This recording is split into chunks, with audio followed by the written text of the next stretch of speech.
enthusiasm, because I think that's what we need. My plea is for all of us who have the opportunity to, if everybody who's had an opportunity to view the planet from the same perspective that Serena and I have become better storytellers, that's one thing. We've got to be able to compete with Twitter and the people who foment conspiracy theories. You've got to say, look, believe what I saw and experienced with my own eyes and my own body. The more people we get to have that experience, the better off we're going to be. So I think that's where it's really important to get more people an opportunity to get in space, if only for a quick suborbital space flight. It will change their perspective. Yeah, I always say that for Apollo deniers, people who deny we landed on the moon, I say what you have to posit here is that for 50 years, 400,000 people have kept and held the perfect lie, the perfect secret. No one ever cracked, no one ever got drunk at a bar and was trying to impress somebody. Nobody ever needed money and sold this story to the National Enquirer. At that point, it's easier just to go to the moon, just do it. You don't need the lie. So it does defy common sense. Right. If I could just add one other thing too, for the ISS US National Lab, we have a program called Space Station Explorers. And this is a STEM outreach program where each year we reach out to more than 2 million students in K to 12 to raise awareness about the space activities of space station. That there's different programs they can participate, go all the way, just as Charlie was describing about these CubeSat opportunities. So, but you're right. I mean, that there will continue to be this persistent gap between people's trusting of science and where they really should be. To some degree, I mean, you should always have questions. You should be questioning science. You should be questioning its value, its directions. We need policies so that it's serving man rather than being a disservice to mankind. I was interested in your comments about the competition with Russia and now our private partnerships interjecting some competitive element. I'm interested in your thoughts as to with the space launch system. Is that going to be, in essence, overtaken by some of those private competitors? What do you see going forward in terms of the future of the space launch system versus the private competitors? You sure hope so. One of these days, I'll answer that. Speed is something we seek. Speed and weight. We want to be able to take big things, lots of big things, to distant places in the solar system first, but then in the universe quickly. SLS gives us the capability of doing both for now. My hope is that we'll turn to something like nuclear power or plasma fusion or something else within my lifetime, and it will make SLS obsolete. Project Orion. We've got to keep trying to get beyond the mountain and across the river and stuff like that. I would hope that at some point in the future, SLS becomes obsolete and every other chemical rocket becomes obsolete. Got a question over here. Yes. Oh, I'm sorry. This is a follow-up question to that guy's question. So the question is, he mentioned making space more common for the common people. How do we do that? Well, certainly by all the experience we're garnering now, and it's going to take time. So space, even for the National Aeronautics and Space Administration, is still hard. Space is hard. As evidenced by our commercial companies trying to build rockets now, we're going to have failures, we're going to have anomalies, and it's going to take time before we're successful enough and build up that experience. And certainly before we bring it to the masses, we want it to be a safe, enjoyable experience for everybody. But that is going to take some time to do. I think though as time goes by and we begin having more and more partnership or collaboration or collaboration, I can't remember if that's the word, with our private enterprise as well, that is going to open up the doors to more and more folks flying off of this planet. We're going to get there. It's just going to take time. So, and if I could just add to that, like Virgin Galactic right now is selling tickets, I think for like $270,000 to get a flight up to 55 miles into space. Blue Origin, Jeff Bezos' company, wants to literally send millions of people into space and bring them back, of course, for some work. It's a good thing. That second part is critical to enjoying your travels. Yes. So there is ambition to bring space to be much more commonplace experience for humankind. Hi. So we've had the International Space Station in orbit for about 20 years. It's been fantastic. But I remember learning it was intended to be in orbit for about 25 years or so, maybe a little more. We're approaching the end of that life. What's our plan going forward to keep it in orbit? How long can we keep it up there? What's its replacement? I'll give you mine, and everything we say here is an opinion of one. Yeah. Right. So I'm going to give you mine. I don't think we should try to extend the life of the ISS. I'm on a crusade now to have us able to take the lessons we've learned on station with using it as a platform for microprocessing, for biomedical research and the like, and taking that to smaller platforms, smaller, more specialized platforms, some of which humans work on, some of which robots work on, some of which have nobody but just what you put there and let it stay for a while, and that becomes the low Earth orbit infrastructure for commercial space.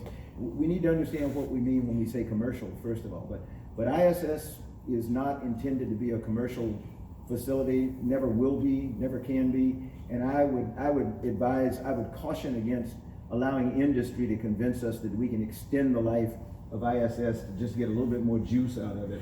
I would rather see us start to collaborate with our commercial partners and entrepreneurial partners and make smaller, more specific platforms where we can get the kind of stuff that's going on today that we've already demonstrated we can do every single day on station. If I could just elaborate on that, I would agree with what Charlie was saying. Space Station was not purpose-built for commercial activities. It's the best we got right now. But there's companies like Axiom Space, Bigelow, even Northrop Grumman, Sierra Nevada Corporation. There's a host of other companies out there looking for alternative platforms for doing commercial activities, and that's a good thing. I can't think to immediately abandon Space Station because we still use it for developing new concepts for exploration. Take the example of trying to get to Mars right now. The environmental control and life support systems that recirculate and reuse water and other vital life-supporting materials, their efficiencies are kind of like in the low 90s, high 80s percentage of recycling efficiency. But if you're going to go to Mars and back, again, you really got to come back, you're going to need recyclers with 95 to 98% efficiency, and we don't know how to do that yet. So we need to have platforms like Station to continue to develop those technologies so we can actually get to Mars. We have time for maybe two quick ones. Right here. You mentioned Aldi invested in STEM, NASA's invested in STEM, companies are invested in STEM, technical professional societies are invested in STEM. But when I go out and talk to students, which is what I do, I'm actually speaking to a group of 7th graders tomorrow, 300 of them. The STEM teacher told me they don't know anything about Apollo. I was at a engineering summer camp last summer, spoke to about 100 students, and I said, do you know what the significance of July 20th, 1969 is? Not one could even answer that. One, the closest was that said, I think it's something to do with space. So my question is, what are we doing wrong, and what can we do about it? So I think part of it is certainly not forgetting your history. But you're right, as we move into these future generations where they didn't grow up with any of that, it didn't impact them at all. If it's not on Snapchat, it doesn't exist. Do we need to go on Snapchat? Do we need to adjust how we market ourselves, how we retell the history and how important Apollo was on different platforms that maybe didn't exist 20 or 30 years ago? What do they pay attention to? Well, if you've got a teenager, you know what they pay attention to. It's Snapchat, it's Instagram, it's Twitter. Why not retell those stories? I think it's just a different way of looking at things. It's kind of like someone who doesn't know who Darth Vader is. You know, that shocks me also, right? So, but a lot of it is not allowing them to get away with that and to go ahead and start telling those stories again, and then adapting that story to a platform that they're going to pay attention to. I'm gonna give you a variation on what Serena said. We teach them about the past by challenging them to do new things and explaining to them, like Serena said, the lessons of Apollo 1 or Apollo 13 that says, no, your idea may not work because this is what we learned here. Right. And get them to stop being rearward looking and looking to try to figure out what they can do to help us get across the mountain.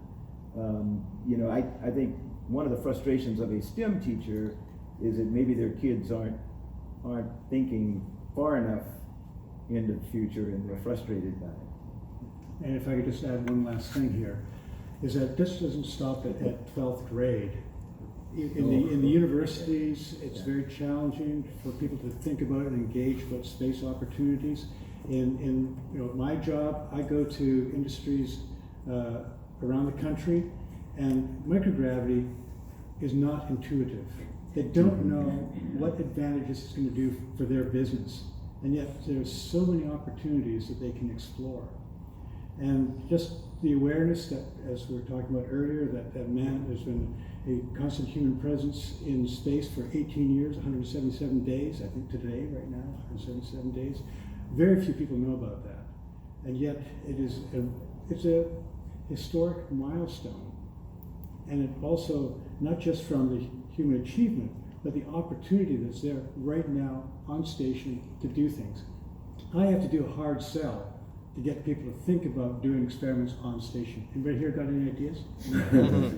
No, see me afterwards, but seriously, yeah. It's a challenge, and it's really unfortunate, and it may start with the K to 12, then onwards. One final, yes, all the way back.